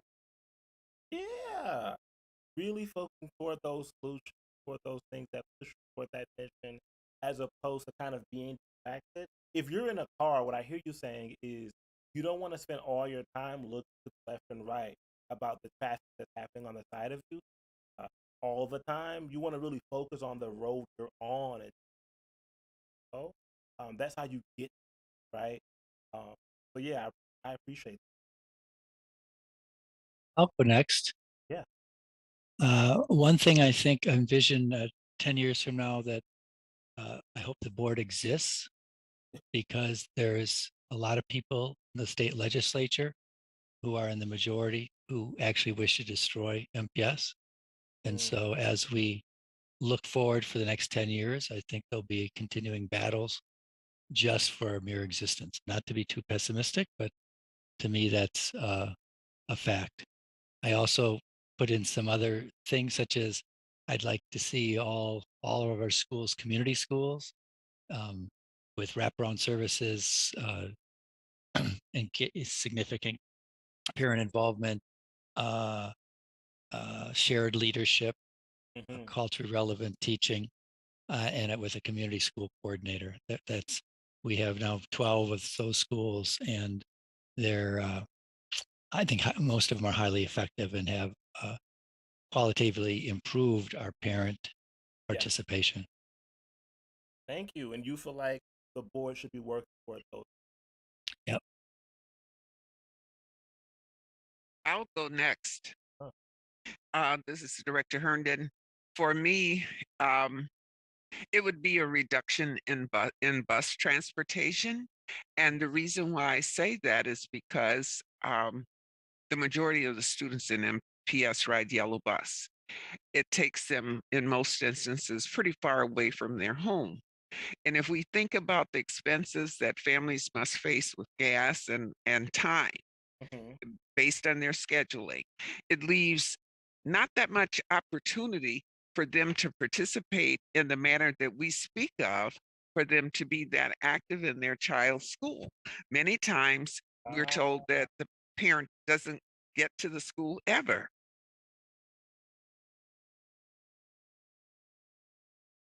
and you feel like 10 years board can definitely contribute to doing that.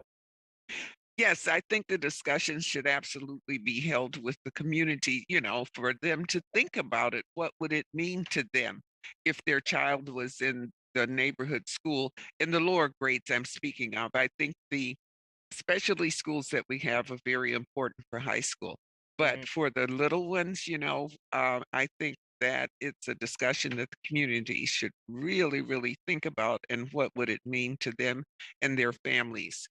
Got it. Thank you. I'll take two more folks want to shout out what they added Once again, you all, for those of you listening, we're answering the question, what needs to do about the board for MPS to complete its mission, realize it. So they're doing that work to really say, wow, what should we change, implement, start over again with in order to make sure. All right, we're doing some alignment work by thinking out. All right, who'd like to contribute or talk about what they contribute? I'll go, although mine isn't on there, and because my phone is updating and it's not letting me do anything. So anyways, it's not there, but I will share it. So I think it would be in 10 years to have that the board would have a shared vision to sustain MPS in public education, similar to what Director Peterson said, but I think it's important that the actual board members believe in the power of public education. And I say that because I've been a teacher. I retired a few years ago, was a teacher in the district for 31 years. And sometimes I remember sitting there as a teacher thinking, why would somebody be on the MPS school board who is trying so hard to undermine the work of MPS? So that always just perplexed me to no end. I mean, I understand why some people were there, but I just feel like that's disingenuous. So I think a board that is supportive of public education is important because, you're talking about that would affect funding and enrollment and just that value that we place in educating all. So I think that would be an important thing for a future board to have. Thank you. Others? I was going to add, and I did not put it up there, kind of hesitant, but I'll just go ahead and say it. Ideally, I'd love to see a board that is not so highly politicized and that is not uncomfortable with experiencing discomfort. And by that, I mean, I know that, the criticism of public education specifically is so high, so great. And it does feel like an attack. It is an attack. Let's call it what it is. But I also think there is power in acknowledging where we are, acknowledging our shortcomings and missed opportunities, and making a vow to the community to do better and be inclusive and create effective policies that then lead to effective practices. Nice. Did I capture that in short for you?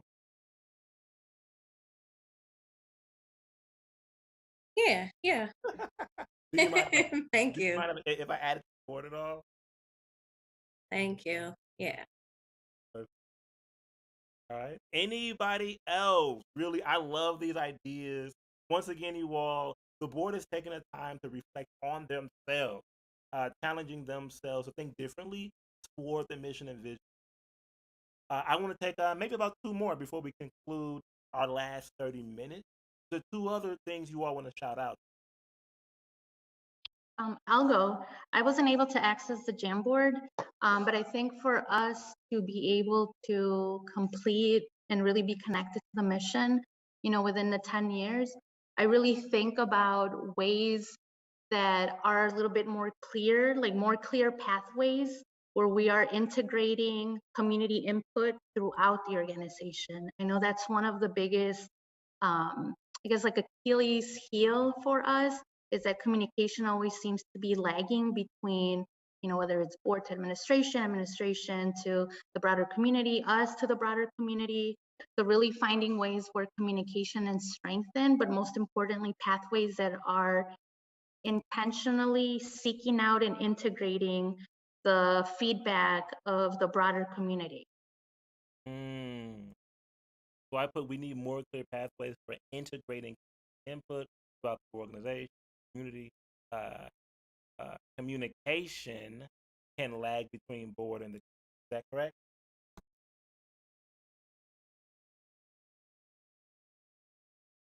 Yes, that's correct. Nice. All right, just trying to be helpful. Perfect. Is there one more person who'd like?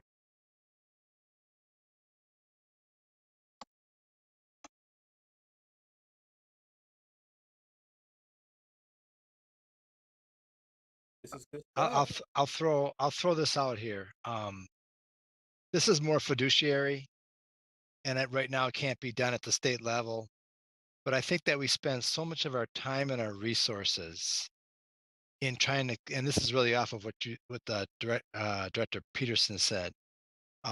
We spend so much of our time and resources in trying to survive that a lot of our educators and even the community as a whole are not utilizing the resources we need to help our children. We're burning things up for no purpose, and I think we have to come up with a policy that could be based on how we could protect our public schools and community schools in the city of Milwaukee. So there has to be a way to figure out how far you can go when it comes to saying, well, if we just compete and whoever wins at the end gets all the marbles, is not going to help our children. Thank So you. that's a lot. It's a lot. That's why I wasn't sure I wanted to talk too much about that, but I believe it's something that has to be looked at very, very Yeah, and scientifically and yeah, mathematically to say what can we do to protect our public schools yeah. from constantly being in a situation where they can be usurped and diminished and taken over basically, Mm, and then we have all this damage. All the assumption that every child is going to get an education is untrue. And you've seen other communities that are going through that. I just saw just this week, New Orleans. As much as they've privatized, they are now again going to go back into insolvency after all their great solutions to privatize their schools. Now they're in a worse case scenario now than before. So I'm thinking we have to come up with a better fiduciary plan than that. that, thank you. Thank you all for contributing to that jam board. Once again, you have one of the things I do want to encourage you to do. We're not going to do it now, but I do want to encourage you all, and I'll share. I put in here an opportunity for you all to think about plotting those ideas on a graph.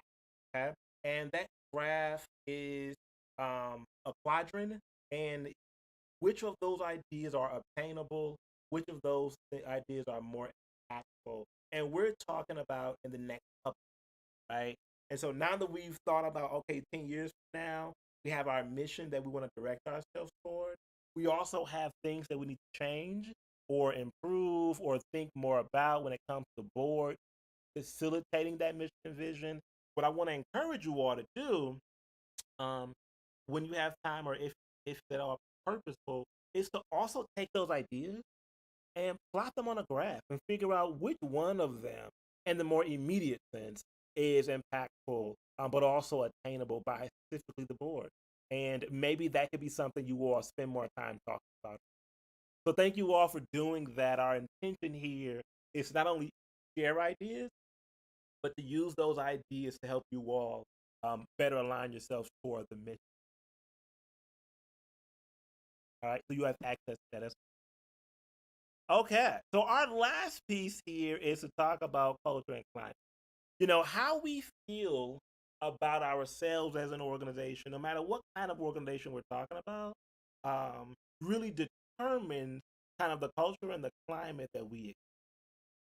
And so we would be remiss to not actually include that a part of the conversation, knowing that achieving that mission and realizing that vision is going to, as we talked about earlier, create some necessary and hopefully healthy content. Okay? And so this next piece, we're going to talk about culture, talk about climate for the last 20 minutes today. And I'll give you all a chance to respond to that content just like you've been doing throughout. The first thing I want to talk to you all about is what culture is. These two things are oftentimes used interchangeably, but in fact, they're different. And so when we talk about culture, it comprises the behavioral norms and expectations that characterizes the work environment. Those norms and expectations direct the way people in a particular work environment approach their work, specify priorities, shape the way the work is done. Organizational culture is transmitted more through behavior and norms than through internalized values or assumptions, which may be expressed or even known to the members themselves. Okay, so when we talk about organizational culture, it's transmitted through expectations, those internalized values, okay, which may or may not be expressed or even known to the organization. I like to say the culture is something you can almost, okay, people are doing it. And so the question to yourself as a board is, what are those behavioral norms that happen all the time? I don't want you to answer it now, but I want you to think about it. What are those behavior norms? What are some behavior you've seen people demonstrate on the board? And it was more than one person that, right? So volume of behavior, but also time frame. What are those behaviors you've seen happen 3 years ago and they're still happening now? Right? How long have they been on there? That lets you know what the culture of the board is, how folks interact, how they talk, how they show up at all of these things. They're going to direct everybody in this way. They're going to direct how you approach your work. If you're afraid, you're going to approach your work. If you feel unheard, you're going to approach your work differently. If you actually aren't personally aligned to the mission or vision, you're going to approach different. You're going to prioritize different things, okay? And it's going to shape the way the work is done, right? So it's critical to understand that culture are those behavior norms that make up the environment that you're in, okay? So when we talk about culture, we aren't talking about this weird cloud in the air.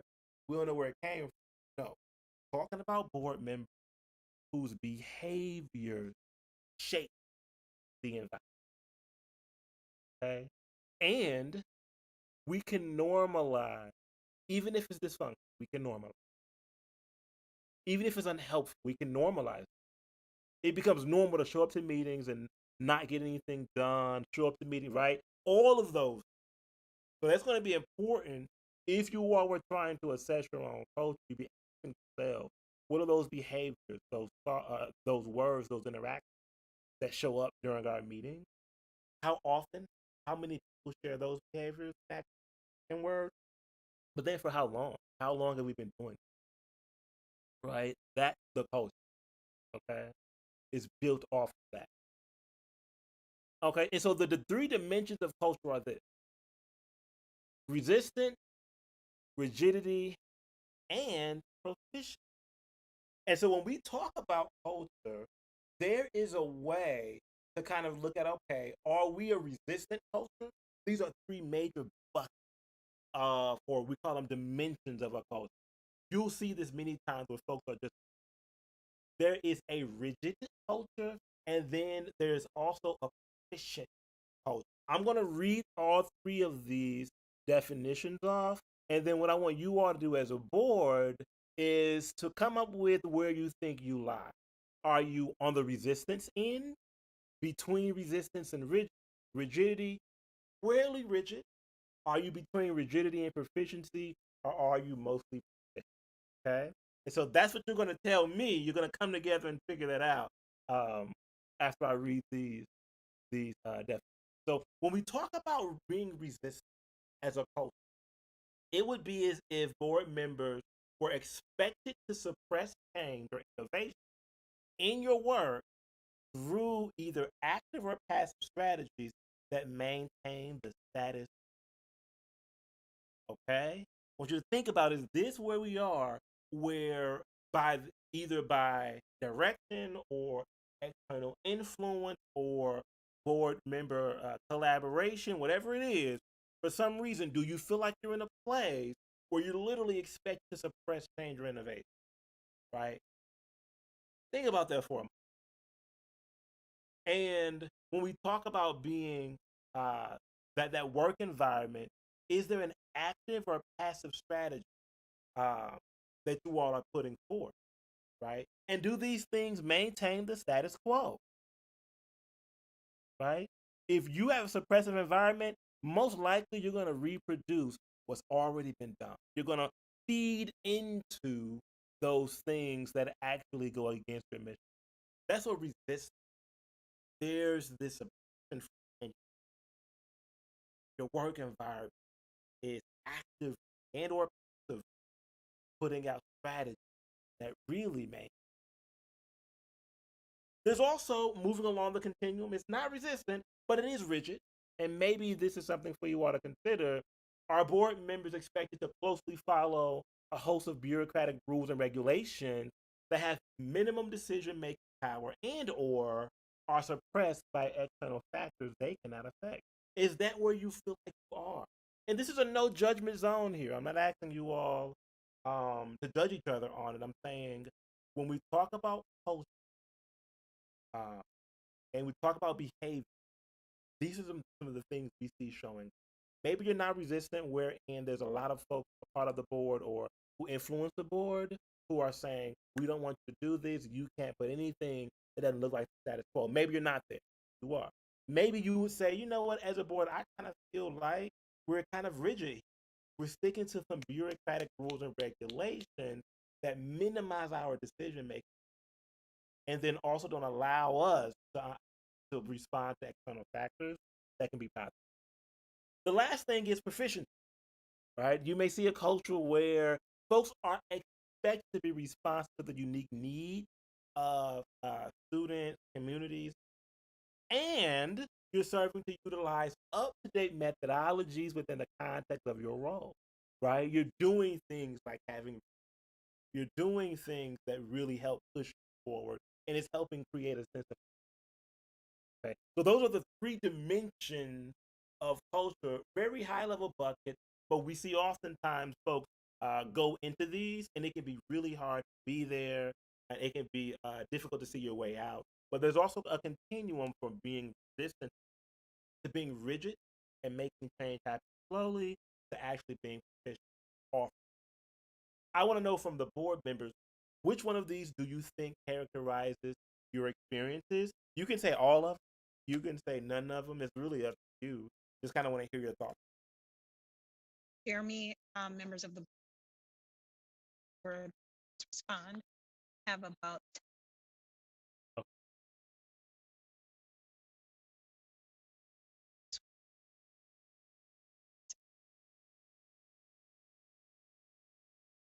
Thank you.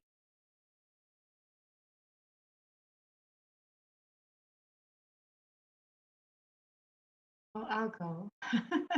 I think we all strive for proficiency. I really do.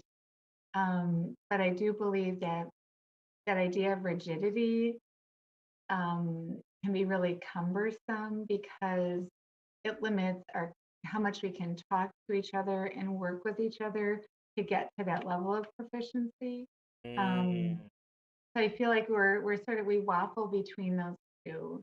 But I really do believe that really everybody wants to get to that level of proficiency, but I think sometimes we're sort of stuck with some of those rules and regulations that we feel hinder us. Thank you. I'll take one more person. It sounded like what you were saying with your in between rigidity and proficiency. That would give about a 4. Is there someone else who'd like to speak up and talk about where you feel like you are? I would say we are operating between resistance and rigidity, though the goal is proficiency. Yeah. And I say that because, I first started attending board meetings in, I think, 2012. And some of the same practices that I saw then are some of the same practices that I see now. And I know that, everyone cares in their own way. And I think everyone strives to be proficient and to reflect that compassion through policy and practices. But the fact of the matter is, to the points I made earlier, is so highly politicized and it limits our ability to collaborate. But I also think the other part, we operate in so much fear because of the attacks and the attempts to take over and to dismantle our district by state legislators. And so I think some of it is justified, but the fact of the matter is we are definitely between resistance and rigidity.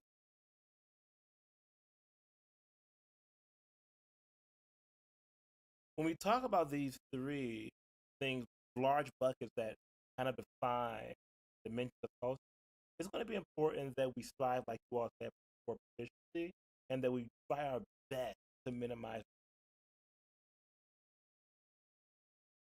Some things I want you all to think about is what can we stop, continue, and start when it comes to redesigning the board?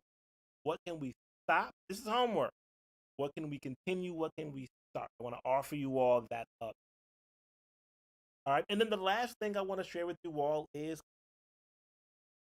it's created by the shared perception of psychological impact on work and collective function. Whereas culture was talking about those behavior that we do, climate talks about perception. For example, in your last example, if you all perceive yourselves to be not safe, maybe not supported, or constantly at threat, that is going to shape, okay? The perceived impact of a work environment on each individual's personal well-being is called psychological. So there is a psychological climate as well, and then there's also an organizational climate, okay? And that is, so psychological climate is what am I thinking, how am I showing up to this space, and organizational climate is how do I perceive this space, okay? Right? We're thinking about, man, okay, Jeremy feels fearful, Jeremy feels threatened in his position. And for example, when I show up into that space, when we talk about peer perception, now we're talking about an organizational climate. So not only does Jeremy feel that way, but such feels very akin to that. So and so other person feels like, yep, I echo that. That tells you the climate of your space, right? The ways in which we show up, how we perceive the work we're doing, and everything. So I just want to mention that your behavior and your perception of your work itself, all of those things create the culture and the climate. When we talk about the three dimensions of climate, though, there's engagement, functionality, and threat, right? So engagement, our members perceive their board-related accomplishments as personally meaningful and are personally involved in direct aspects of student. So when we talk about climate, how you perceive yourselves or your shared perception of the work that you're doing, we want you all to have an engaged climate, okay? That is really focusing in on those accomplishments, meaningful ways, and being involved in that. But there's also functionality, receiving the levels of support and cooperation of the members and district leaders and even community that you need to govern well and contribute to district success. That's functionality, right? We want you to perceive that that's what it is you have, and then we also want you all to share that perception as well. That means things have got to change in order for us to get. But then the last one I want you all to think about is stress. The board climate is characterized by role overload, role conflict, emotional exhaustion amongst board members within and outside of board.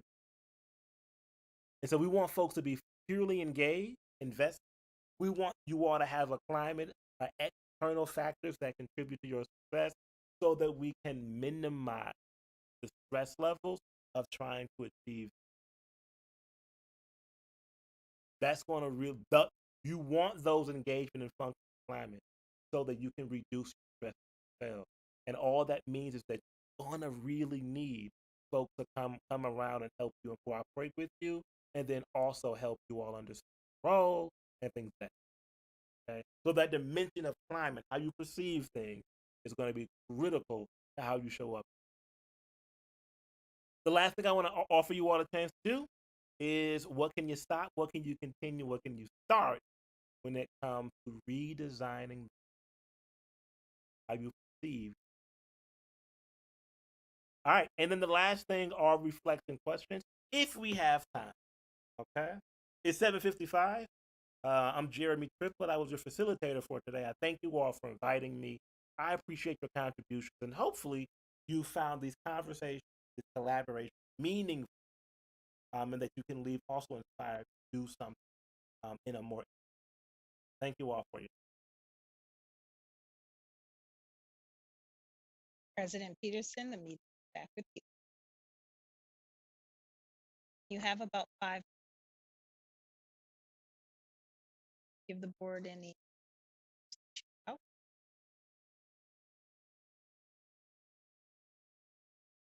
Yes. Let's take about 4 minutes to see if there's any reaction. There's some reflection questions. If anybody wants to comment on answer one of those questions, just speak up or raise your hand. Or In terms of with regards to who to applaud, I want to applaud Jeremy for such a great presentation. I think it really put me in a state of reflection regarding practices and specifically the culture and climate. I absolutely love the culture climate piece. I wish we had more time. This was just the one time where I wish we would have went longer in comparison to some other meetings that kind of carried on longer than we would have liked. Okay. But I do thank you for facilitating, and I think and I would hope I can speak for everyone when I say that it really gave us a lot to think on and reflect about in a lot of ways, a lot of opportunities to, I guess, apply some of the ideas and the points that you presented. So thank you. Thank you. Director Taylor.